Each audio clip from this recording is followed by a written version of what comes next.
Gas ಎಲ್ರಿಗೂ ನಮಸ್ಕಾರ. ನಾನು ಸೈಕಲ್ ಯಾತ್ರೆಗೆ ಚಿಂತಾಮಣಿಯಿಂದ ಕೇದಾರ್ನಾಥ್ ಸೈಕಲ್ ಯಾತ್ರೆ ಮಾಡ್ತಿದ್ದೆ. ಹೋಗೋ ದಾರಿಯಲ್ಲಿ ಸ್ವಾಮಿಯವರು ಸಿಕ್ಕಿದ್ರು. ಎಲ್ಲಿ ಹೋಗ್ತಿದ್ರೆ ಏನು ಸ್ವಾಮಿ ಅಂತ ಕೇಳಿದಾಗ ಇವರು पंढरीनाथ महाराज की ನಾವು ಈ ಪಾಂಡುರಂಗ ಶಬರಿಮಲೆ ಯಾತ್ರೆ ಹಾಗೆ ನಮ್ಮದಿದು ಪಂಢರೀಪುರದ ಯಾತ್ರೆ. ಪಂಢರೀಪುರ ಅಂದರೆ ಈ ವಾರ್ಕರಿ ಸಂಪ್ರದಾಯದ ಪ್ರಕಾರ ನಾವು ಆಷಾಢ ವಾರಿ ಹಾಗೂ ಕಾರ್ತಿಕ ವಾರಿ ಅಂತ ಎರಡು ಜಾತ್ರೆ ನಡೀತಾ ಇರುತ್ತೆ.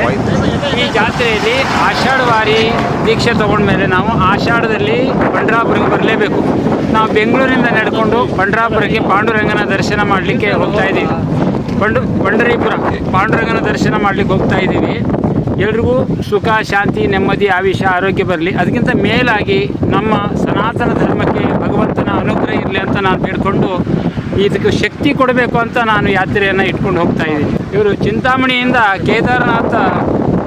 ಕೇದಾರನಾಥೇಶ್ವರ ಅಲ್ಲಿ ದೇವಸ್ಥಾನಕ್ಕೆ ಇವರು ಸೈಕಲ್ ಮುಖಾಂತರ ಯಾತ್ರೆ ಮಾಡ್ತಾ ಇದ್ದಾರೆ. ಇಡೀ ಭಾರತವನ್ನೇ ಸೈಕಲ್ ಮುಖಾಂತರ ಹಾಗೂ ಪಾದಯಾತ್ರೆ ಮುಖಾಂತರ ಶಬರಿಮಲೆ ಎಲ್ಲ ಕಡೆಗೂ ಯಾತ್ರೆ ರೂವಾರಿಯಾಗಿ ಯಾತ್ರೆ ಮಾಡ್ತಾ ಇದ್ದಾರೆ. ಇದು ಇವರಿಗೂ ಸುಖ, ಶಾಂತಿ, ನೆಮ್ಮದಿ, ಆಯುಷ್ಯ ಕೊಟ್ಟು ಸರ್ವೇ ಜನ ಸುಖಿನೋ ಭವಂತು.